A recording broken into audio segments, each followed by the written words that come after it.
Hi, my name is Dylan. I work in Business Career Services, and today I'm going to be talking about how to write a cover letter. So first, what is a cover letter?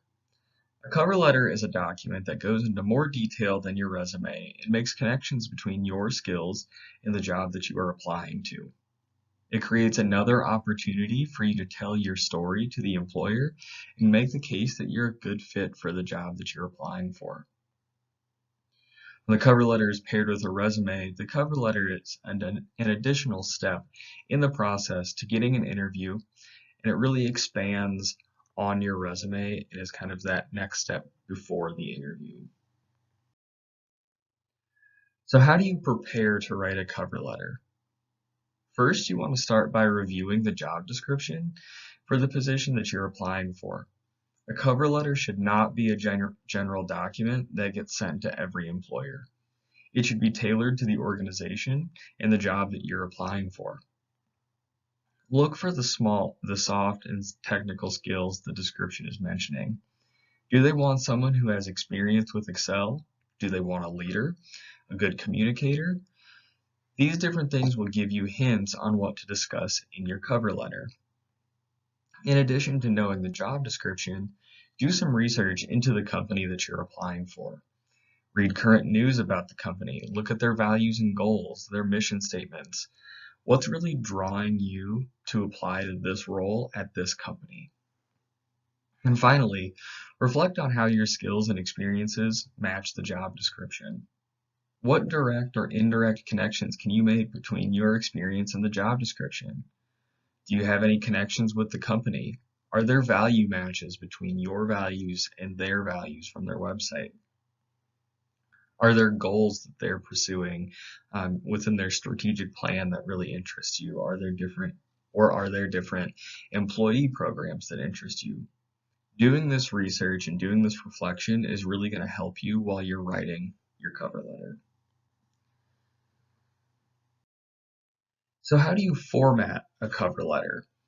In addition to preparing to write your cover letter, it's really helpful to format your letter first.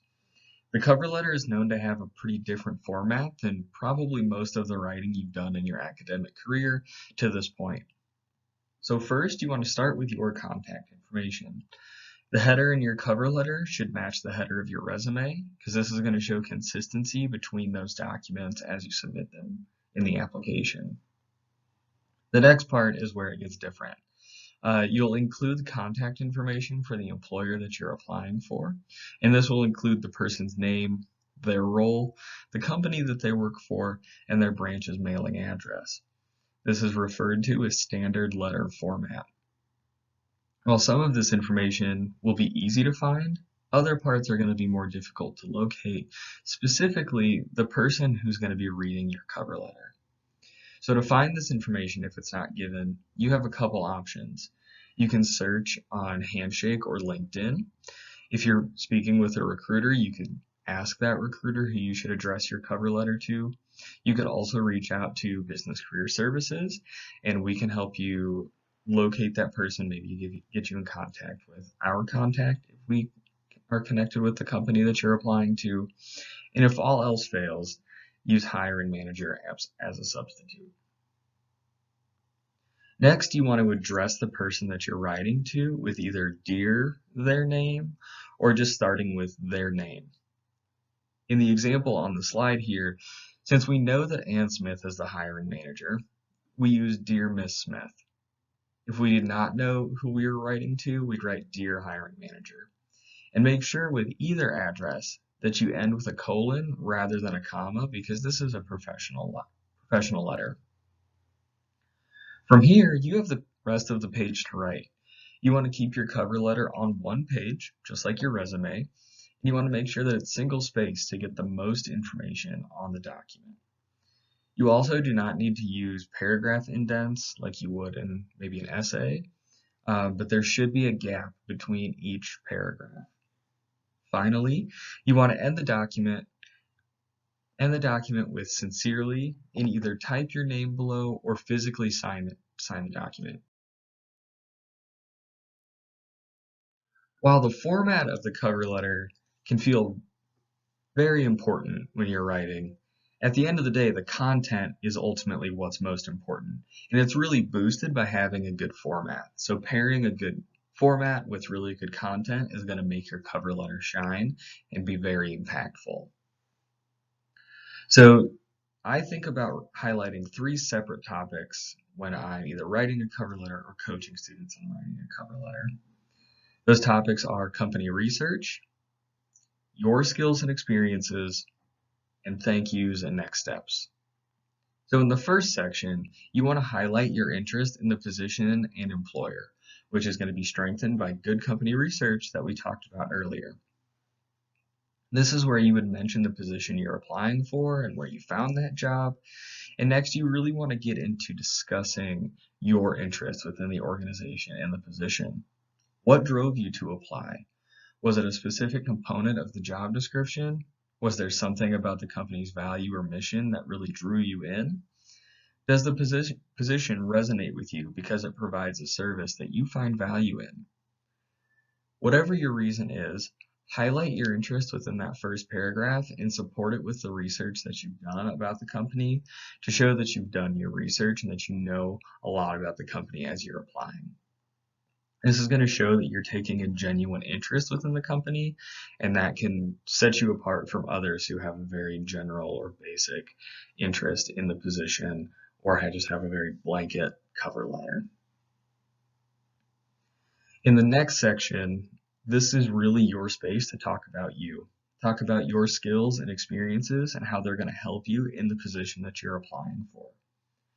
Instead of just writing your resume in a narrative form, the goal here is to connect your skills and experiences to the job description. So for example, if a job you're applying for mentions that they're looking for someone with experience in Excel, this is going to be a great opportunity for you to discuss your experience and how that experience is going to help you on the job. So it could be written something like this. During my time interning with Bill's Screen Printing, I created a system to organize and archive orders in Excel that allowed me to analyze trends in the business, budget effectively, and forecast for the future. This experience with Excel will help me at Bank of America because I know how to quickly find information and analyze financial information in the Excel format.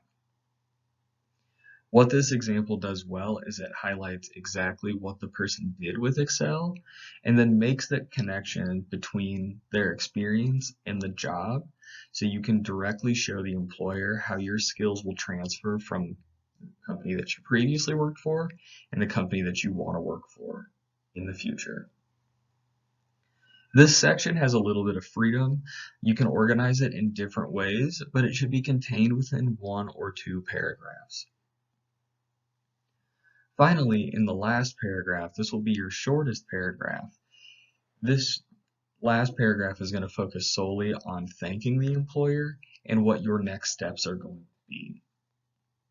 So make sure you thank the employer for their time reading or considering your application, and then make sure you include a statement with the additional documents that you've attached in your application.